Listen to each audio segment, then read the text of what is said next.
I am sorry, please forgive me, thank you, I love you. आता तुम्ही म्हणताल हे काय बोलतीये? हे 4 स्टेटमेंट आहे. हे एनर्जी क्लिनिंगचं काम करतात, आपले व्हायब्रेशन क्लीन करतात. आता हे काय नवीन? हे असं नवीन आहे की आपण चांगलं बोललं, शुभ बोललं की वास्तू तथास्तू बोलत असते, त्या बाबतीतलं हे आहे. हा नवीन शब्द आहे, पण हा जुन्यापैकीच आहे, आपल्यापैकीच आहे. हे 4 स्टेटमेंट म्हणजे होपोनोपोनो. एका सायंटिस्टनी, एका डॉक्टरनी एक मानसिक रोगीचा जो दवाखाना होता, जो खूप भयावह लेवलचे जे मानसिक रोगी होते, जे अक्षरशः स्वतःसाठी सुद्धा आणि दुसऱ्यांसाठी सुद्धा खूप जास्त हानिकारक होते, अशा रोगींवर ह्या डॉक्टरनी हे 4 स्टेटमेंट लागू केले. त्यांचे फक्त तो फोटो घेऊन हे 4 स्टेटमेंट बोलायचा. I am sorry, please forgive me, thank you, I love you. आणि अक्षरशः ते पूर्णपणे बरे होऊन हा मानसिक रोगींचा दवाखाना त्यांना बंद करावा लागला आणि ते त्यांच्या घरी वापस चालले गेले. ही क्लिनिंग आपण सगळ्याच गोष्टींमध्ये वापरू शकतो. आता कदाचित तुम्ही नवीन घरात गेले, तिथलची व्हायब्रेशन तुम्हाला कधी कधी चुकीची वाटते, की थोडंसं एखाद्या जागी गेल्यावर आपल्याला थोडीशी चुकीची भावना यायला लागते. मग ती क्लिनिंग करण्याचं कामसुद्धा तुम्ही करू शकता. I am sorry, please forgive me, thank you, I love you.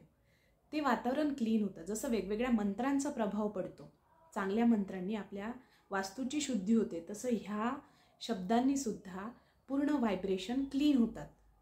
हे आपण आपल्या व्यक्तींसाठी, जवळच्या व्यक्तींसाठी पण वापरू शकतो. त्यांच्या वागणुकीमध्ये जर आपल्याला बदल करायचा असेल, आपल्या मनासारखं समोरच्यानी वागावं असं जर वाटत असेल, तर त्यामध्ये सुद्धा तुम्ही हा बदल करू शकता.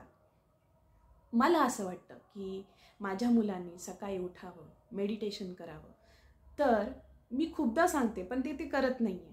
मग अशा वेळी मी हे त्यांच्याबद्दल विचार करून म्हणेल आणि हळूहळू ते माझ्या मनासारखं वागायला लागते. किंवा माझा हात दुखतोय, माझा पाय दुखतोय, किंवा कंबर दुखतीये, डोकं दुखतंय, किंवा काही पोटाचे विकार असतील, जिथे तुमचं दुखतंय त्या गोष्टीचा विचार करून तिथं तुम्ही हे 4 सेंटेन्स वापरू शकता. जसं माझा हात दुखतोय, I am sorry, please forgive me, thank you, I love you.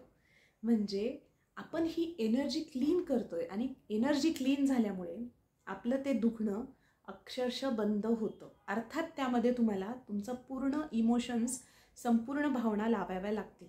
जिथं पूर्ण विश्वास असतो, श्रद्धा असते, तिथंच सगळ्या गोष्टी काम करत असतात. म्हणून विश्वास ठेवा आणि ह्या 4 सेंटेन्स नक्की वापरा. तुमच्या ज्या राहिलेल्या गोष्टी किंवा थांबलेल्या गोष्टी त्यासुद्धा पुन्हा नव्याने सुरू व्हायला लागतील.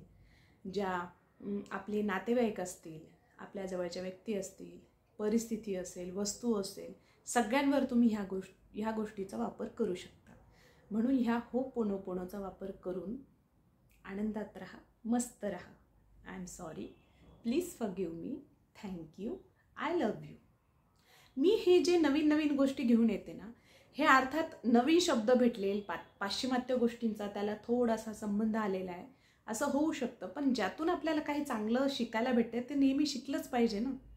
आपल्या धार्मिक ग्रंथांमध्ये पण हेच सांगितलेलं आहे की मंत्रांचा, चांगल्या शब्दांचा आपल्यावर चांगलाच परिणाम पडतो. म्हणून जिथे जिथे जे काही चांगलं भेटेल ते नेहमी घेत जा आणि आनंदात राहा.